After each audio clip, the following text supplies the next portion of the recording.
Emmanuel Macron qui doit s'entretenir aujourd'hui avec le président algérien, donc Abdelmadjid Tebboune. Un entretien où il sera aussi question d'économie. Oui, l'Algérie est un interlocuteur privilégié et pour cause, c'est l'un des 10 producteurs de gaz dans le monde.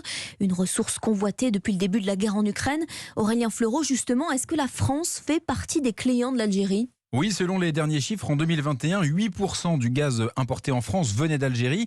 Alors c'est loin derrière les 36% de la Norvège, mais puisqu'il faut bien remplacer les 17% qui venaient de Russie, ce déplacement d'Emmanuel Macron sera important pour essayer de faire augmenter la part de gaz algérien, explique Francis Perrin, directeur de recherche à l'IRIS. Cela peut contribuer à développer une dynamique qui a déjà été impulsée par les deux sociétés gazières et énergétiques, la Sonatrach pour l'Algérie, Engie en France, mais des discussions, des négociations de ce type prennent du temps parce que les enjeux sont très importants. Cela prend du temps et la France n'est pas en avance. De nombreux pays sont à la recherche d'alternatives au gaz russe. Et l'Italie, par exemple, qui entretient de bonnes relations diplomatiques avec l'Algérie, a déjà signé un contrat pour augmenter de 110% les volumes initialement prévus entre les deux pays. Alors Aurélien, au-delà de la question du gaz, comment vont les échanges commerciaux entre les deux pays ?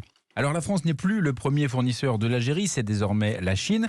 Il reste tout de même des domaines où les liens économiques sont importants, comme l'agriculture, mais la tendance est clairement à la baisse ces dernières années, rappelle Jacques Percebois, directeur du CREDEN, le centre de recherche en économie de l'énergie. C'est un marché qui a perdu beaucoup d'importance.